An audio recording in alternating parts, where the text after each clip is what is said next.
hunting ban moves closer despite angry protests. Inquiry of dirty doctor is jailed for string of offences. Christmas shoppers out to break all spending records. And how the Queen's English is not what it used to be.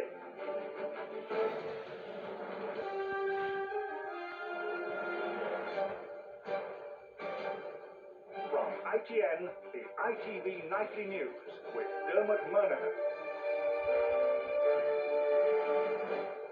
Good evening. A ban on hunting in England and Wales came a step closer tonight. MPs voting within the last hour to give a second reading to what is now a government bill.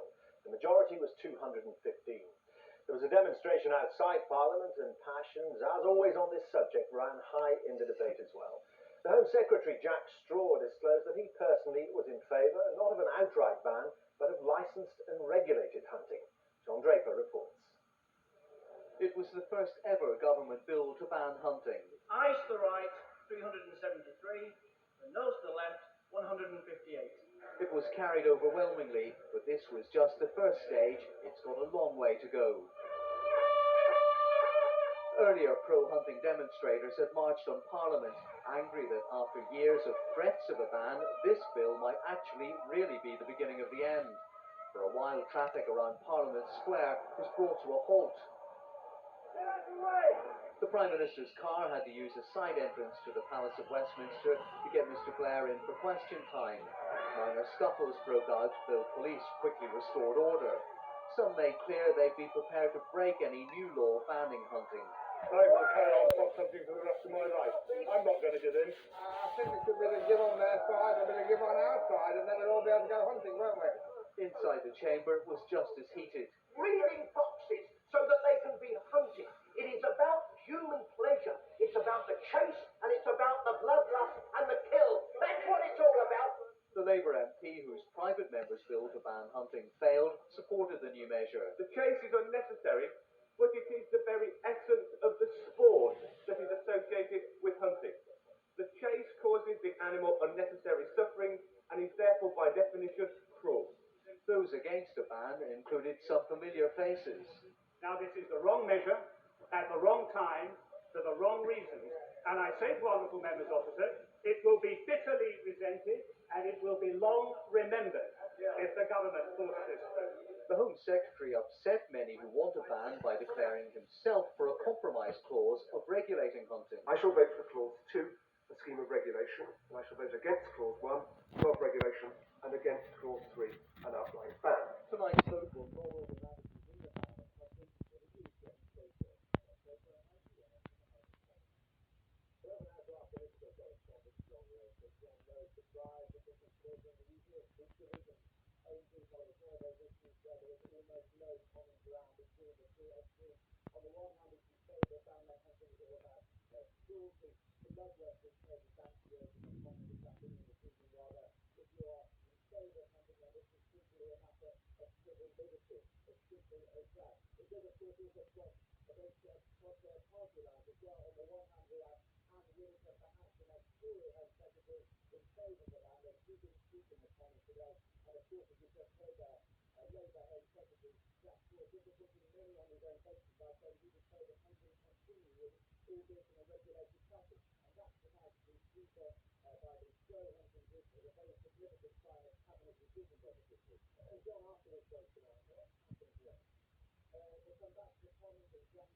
might have hoped to be subjected as patients to humiliating ordeals over many years.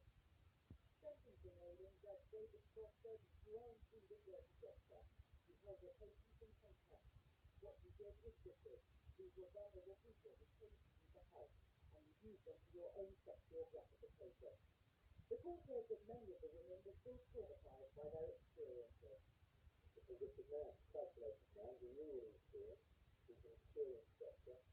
He abused the state trust and the state company for his own sexual gratification. The East Kent Health Authority admits that complaints were first made against Damon in 1991, but says that the NHS has now learned from its mistakes. There are lots of things happening here at we have put a lot of systems in place at the local level to encourage much more openness amongst doctors, much more sharing of good practice. Ailing sometimes worked with Rodney Ledwood, another disgraced doctor who was only struck off after 16 years of complaints about his botched operation. Tonight, Clifford Ailing will begin his 4-year prison sentence. His convictions here at Maidstone Crown Court serve to once again highlight the difficulties facing patients who want to get rid of incompetent or dangerous doctors. Stuart Bremner, ITN, Maidstone. Disability and Human Rights groups were up in arms today after British top soldier General Sir Charles Guthrie said the idea of letting disabled people into the armed forces was still conceived. The government backed it. Here's our defence correspondent, Kevin Dunn. As Chief of the Defence Staff, General Sir Charles Guthrie has extended opportunities in the army for women and decided to admit gays. But he draws the line at the disabled, saying they have no place in uniform. That has provoked outrage. Well, I think it's your sense of this attitude is really wrong and prejudice. I think it's because many disabled people are able to feel very patriotic, genuinely, really living in the past. General Guthrie believes every soldier should be able to use a rifle and, if necessary, serve on the front line. The rules give supporters who believe flexibility and combat effectiveness. One of the Army's most distinguished ex-servicemen agrees. I think the Army are very much in touch with the harsh realities of the battlefield. I think the British Army has a superb record throughout the world, and I think that we know exactly what it takes to create a fighting soldier, and we don't want to take risks with that. General Guthrie is said to have the full support of the Prime Minister for his views, but that is unlikely to stifle the debate over whether the force's blanket ban on the disabled should remain. Kevin Dunn, ITN, at the Ministry of Defence. And the Ministry of Defence admitted today that the Army was 8,000 under strength and now unlikely to get up to full strength before 2008. Only a quarter of the young men and women who enter recruiting offices get right through the training and into the Army. The Health Secretary Alan Milburn today published plans to rewrite the Mental Health Act. Taking medication could be made compulsory under the reforms, and people with untreatable personality disorders could be locked up indefinitely, even if they've committed no crime. Shuli Ghosh reports. Jane Zito welcomes the changes in mental health legislation. She founded the Zito Trust after her husband Jonathan was killed by a schizophrenic 8 years ago.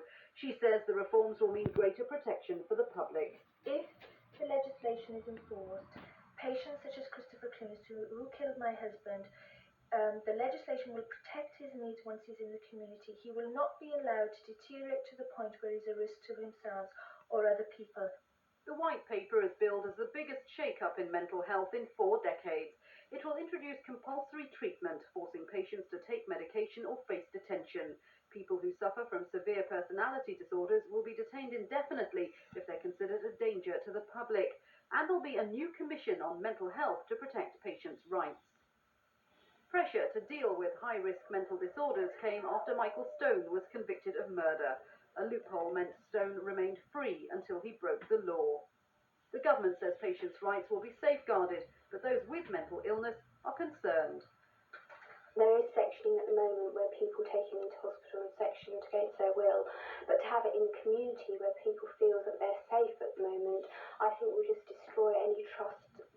The government says the proposals contained in its new White Paper will give better protection to the public and provide for new approaches to the assessment and treatment of those with severe personality disorders.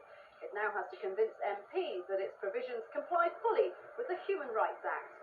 Shuli Ghosh, ITN, at the Department of Health.